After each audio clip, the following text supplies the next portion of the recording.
Hi there, this is Tammy with Tammy Stamping Therapy. The other day I did a video showing this cute little box and asking if you guys would like to see a tutorial. So today I'm going to do one. I created this box for my desk at work.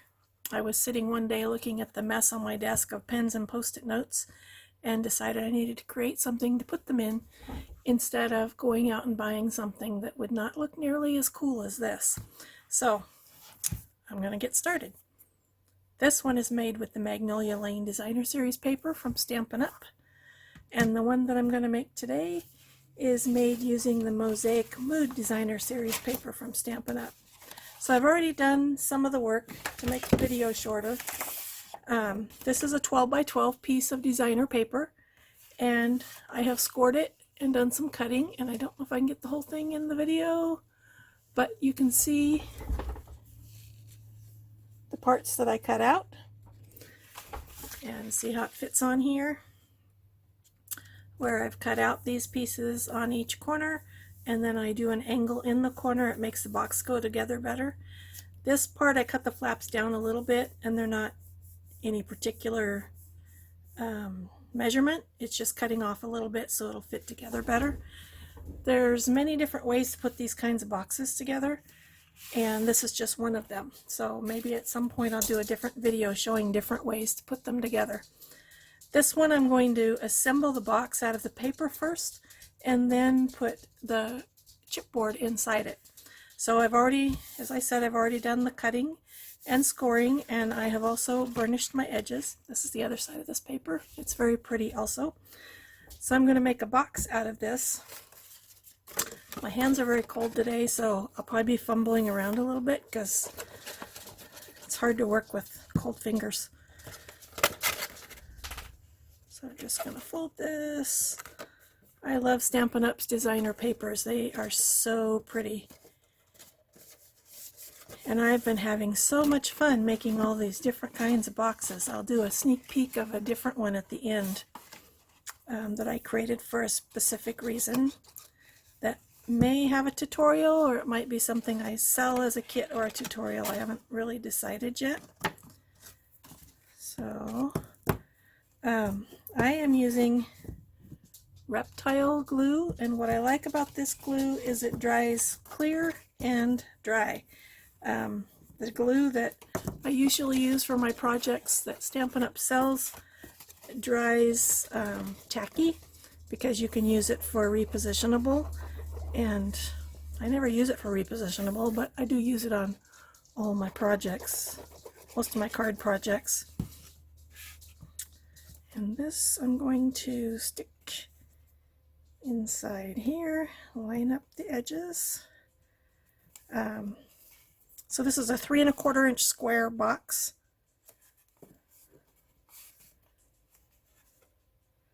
And when I showed the box the other day, I said that the inside part is too big, and it is. So what I did, instead of changing the size of the box, because it really needs to be 3 1/4 inches wide to put post-it notes in it, instead of changing the size of this box, I'm putting a divider inside. So the next thing I'm going to do is bring in my chipboard, and I have two pieces that are 3 1/4 by 3 1/4, and then I have two pieces that are 3 1/4 by 3 1/8. So I'm going to stick these inside. This project has 3 boxes. I've already assembled the middle one and mostly assembled the smallest one, but I want to show you a few tricks on it, so it's not all the way done. So I'm putting the 3 1/4 inch ones in first. I'm putting them across from each other. And when you're making this kind of a box, you would think it's going to be exact, but it doesn't always end up exact, so there are times when you may have to trim your chipboard. I think this chipboard is going to work all right, but I want to try it in here first. It's going to go here. Yeah, it's a snug fit, and that's what I want.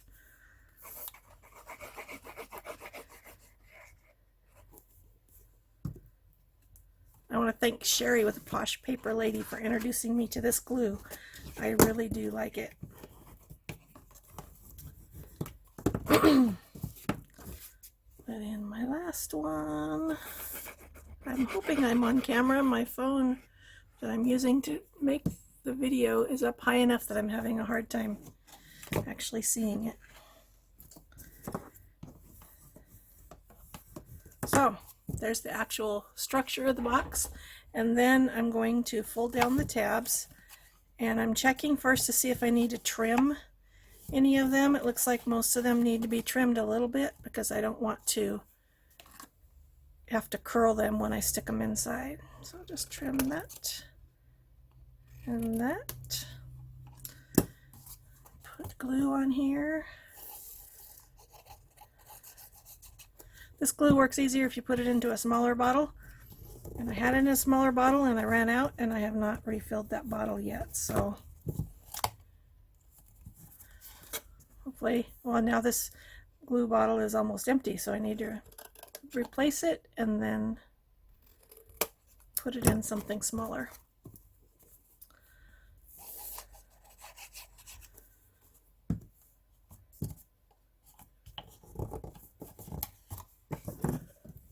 There's that. Got a couple people ask if I'm a Stampin' Up! Demonstrator. Yes, I am. I have been off and on for a lot of years. Stamping is something I'm very passionate about, paper crafting. And I love Stampin' Up's products. I love the quality of their cardstock and their designer papers, and just all of their stuff is amazing. So this one needs a little trim here.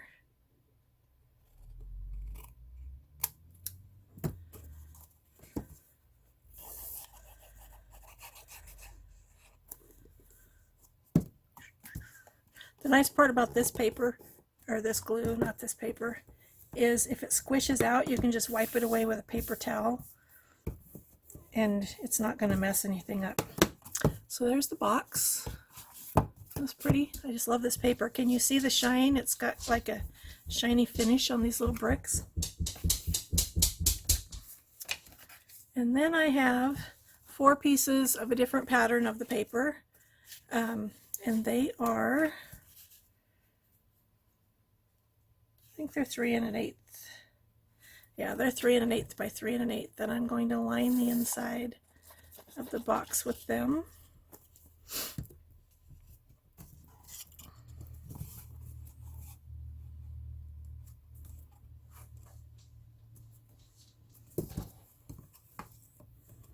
So that it looks finished on the inside.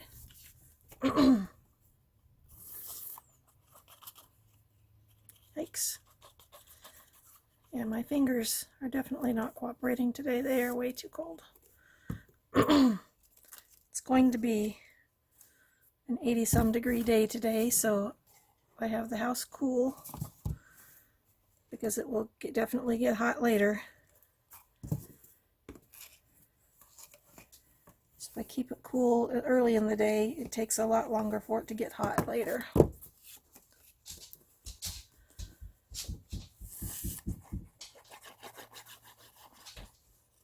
If you hear noise in the background, I have my daughter's dog is staying with us for a week, and he is scratching around on the floor. We have laminate floors, and dog toenails make lots of noise on them.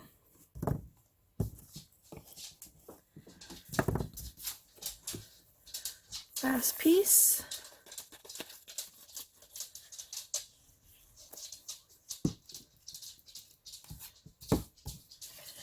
Right here. He must not have liked me talking about him because he just left.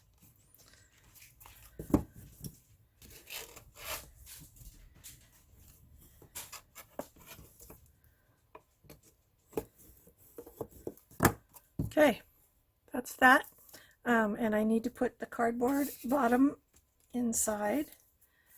So first I'm going to, this is 3 3/16 by 3 1/8. I'm going to see if it's going to fit. Looks like it will. So I'll put the paper on it. All the dimensions and scoring instructions and a list of where to purchase this paper. Whoops, that is wrong. Will be in the description below.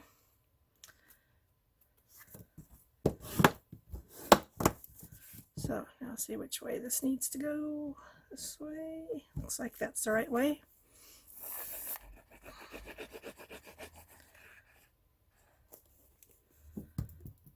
Stick this down on the inside. Oh, maybe it's not. This way. Actually, it looks like it should fit, but it's giving me fits, so I'm going to trim it a little bit. Just with scissors. And then see.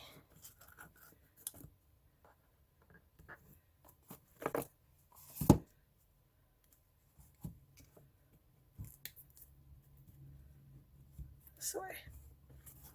It will fit this way. I'll stick it down in there.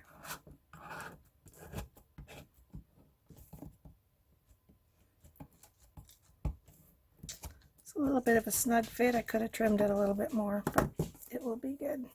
So there's that box. Here is the second box that I've already created. This box is 3 1/4. This box is 3 1/4 by 2 inches tall by 1.5 inches deep. So it's going to go like that. And then the last little box is 1 inch tall, 1 inch deep, 3 1/4 inches long. And it doesn't need this lining that I put on the inside, because the way this is scored, this is 1 inch and it goes all the way in, so we don't need to line it. So that's why I left that, to show you that little bit there. And looks like it's all good. So I will close this up.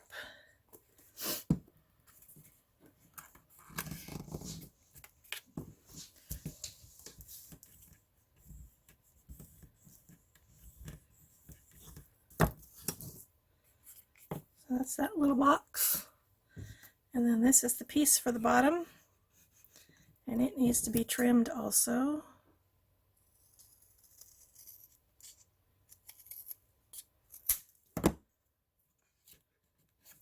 Yep, fits perfect. It was 3 1/8 by 7/8, and I trimmed off about 1/16 of an inch. I've had to trim something on every single one of these I've made, so there is no exact measurements because, like I said, the papers are different thicknesses. I'm using the chipboard that comes in the glimmer paper and the foil paper that Stampin' Up! Sells, so some of it's different thicknesses. You just never know what to expect. Now, on the other boxes that I made, you can see on this one I added a bottom, and then I made this one yesterday with the Pressed Petals designer paper, I think it is, from Stampin' Up! And I did not put a bottom on it. And I also made this one with the Bird Ballad paper. That's very pretty. And it does have a bottom on it. So I think I'm going to leave it off again this time. So the next thing I'm going to do is glue these. First I'm going to see where this matches the best. Looks like it matches perfect right there. So I'm going to put glue on here.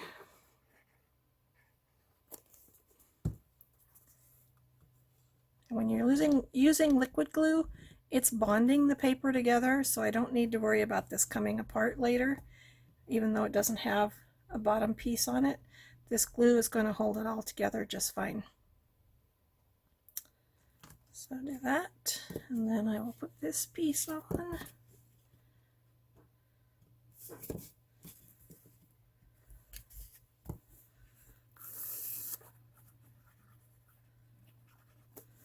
I have to say I don't think this one's my favorite.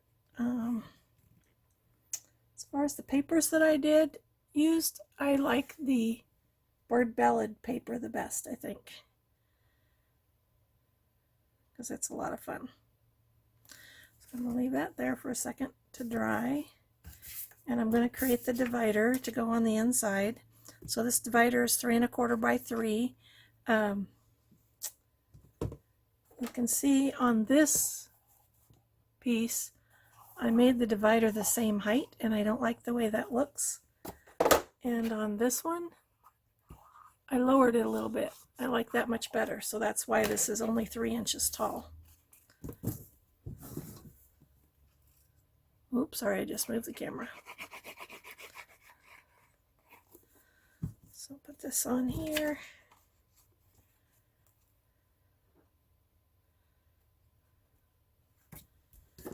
Smooth it out. Fold the paper around the back and add glue to the back. I'm going to run out of glue pretty soon. Isn't this paper pretty? This is the back side of the screen. And it has the shiny little pieces on it too, the mosaic pieces.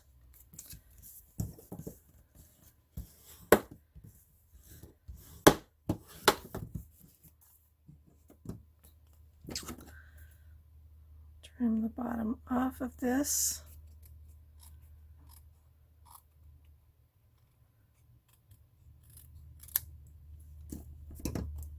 And I'm going to see, it doesn't want to go in there, so I need to trim a little bit off.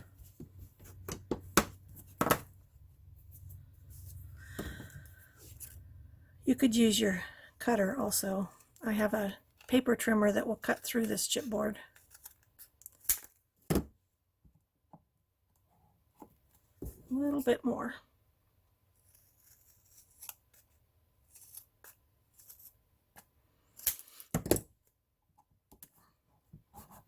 That's good. We want it to be a little bit snug. And then I'm just going to run glue along the edges. A little bit of glue along all 3 edges of this.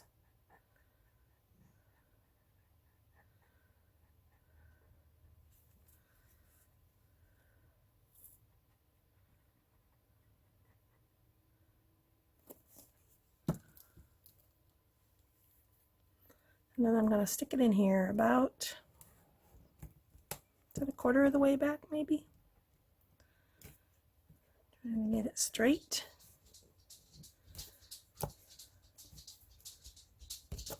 That looks fairly straight, and you can see the glue seeping out down there, but as I said, it's going to dry clear, so we're not going to have an issue with it.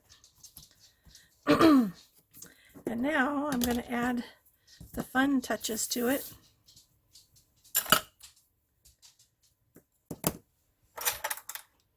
I have these cute little feet.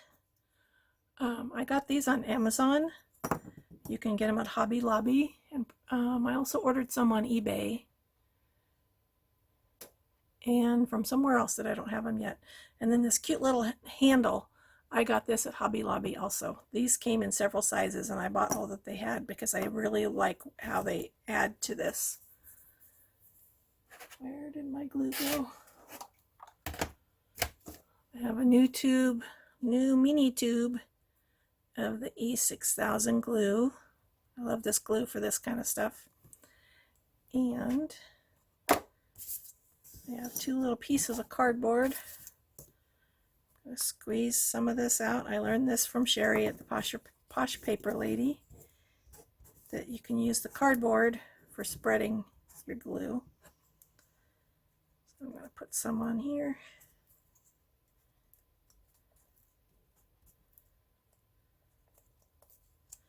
Doesn't need a lot. I don't want it to gush out when I put it on, but I want it to be on all the surfaces so it will stick well. So I'm going to turn this upside down and put this right here. And thought I had a paper towel I was going to wipe up. There's a napkin. Wipe off the excess. This will set up pretty well in a short period of time, and then you need to leave it overnight for it to be totally cured. So you want to be careful with this until your glue sets up.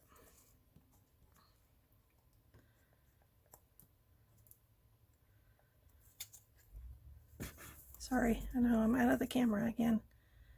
Creating 3D items and doing a video of them is a little more challenging than doing the flat stuff.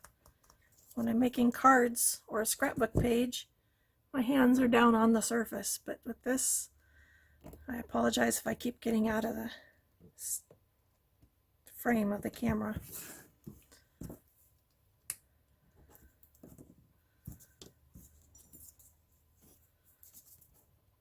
Love these little feet. I've seen a couple different styles, and on something,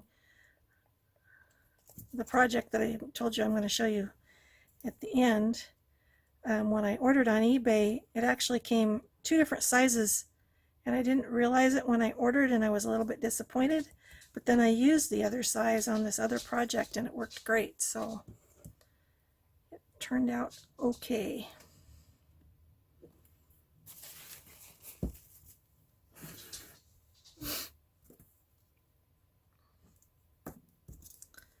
Last foot. When you look for these on Amazon, that I just did a search for box feet, I think is what I typed. I will find the ones that I purchased from Amazon, and I'll put a link in the description. Link to them.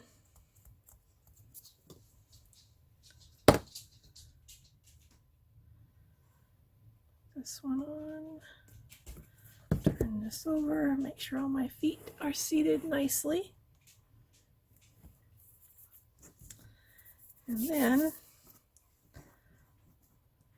let's see, put just a little bit of glue there and just stick that in there.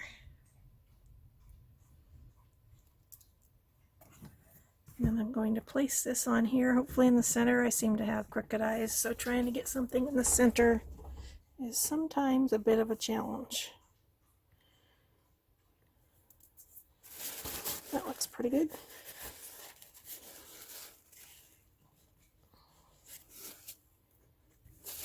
There. So this one is all done. You don't really want to decorate it much more, because when you put Post-it notes in here, you're going to cover up this part. I'm going to put paper clips in here, and then pens in here, and in the back side at work I have some of those really tall Post-it notes that are the same width, and I think I'm going to stick those in there. So there is my, what did I call it, desktop organizer that I'm going to use for my desk at work. This one is the Mosaic Mood Designer Series paper from Stampin' Up. Oh, and this needs to sit like this because it will slide. So that needs to sit that way until it dries a little more. This one is made with the Pressed Petals Designer Series paper from Stampin' Up. No piece on the bottom. This one is made with the Bird Ballad Designer Series paper from Stampin' Up. It does have a piece on the bottom. And my original one is made with the Magnolia Lane Designer Series paper from Stampin' Up. And instead of the feet, I used the faceted gems that Stampin' Up sells, and I used our really nice satin ribbon that has a silver edge. And to make the bow stay on there, I use the E6000 glue for that also. Usually if I'm doing cards or scrapbooking, I use glue dots, but I didn't want to chance that falling off, and it will not fall off using the E6000 glue. So let me show you my other thing that I made that is so cool. I think this is going to be a tutorial for purchase. I might sell it as a kit, I'm not sure. It's kind of funny. Crystal with I'm Busy Crafting mentioned on one of her videos recently that she should have used paper that she didn't care about for her first one, making a first thing. So I did that with this. I used retired designer paper from Stampin' Up, and I really like the way it looks. I expected to have to throw it away or to do it a couple of times before it worked, but here is my adhesive organizer. This is for all of my Stampin' Up adhesives. So In the back I have the Stampin' Up! Dimensionals, and then our tear and tape. I have a little pocket for the liquid glue, the mono glue. This is our snail adhesive, our glue dots. And then this, Stampin' Up! Doesn't sell this anymore, but I use this all the time. It's an adhesive remover. And I'm sticking it in the front right here, and I have room for other things. I made this one just for adhesive, so I'm not sticking my scissors and all that stuff, other stuff in there. This is the perfect size to hold all the Stampin' Up! Adhesives. And I love it. I love butterflies, and this paper, here's what the designer paper looks like. Isn't that pretty? I had only half a sheet left, and that's why the sides are the checkers. I was going to do the whole thing in this pretty yellow butterfly paper, but I ran out, and I did not think I would like this checkered paper, or it's gingham, I guess, but I do really like it overall. I think that the whole thing turned out really pretty, and I'm very happy with it. So I'm still trying to decide. It will probably be a kit and or tutorial for purchase, and I will let you know when I decide that. If you'd like to order the papers, any of the papers that I've used, I'll put a link to all these papers, except not this one, in the description below. And let me know if you like them. I think they're all very pretty, and I had lots of fun making them. So have a wonderful day, and I will talk to you later.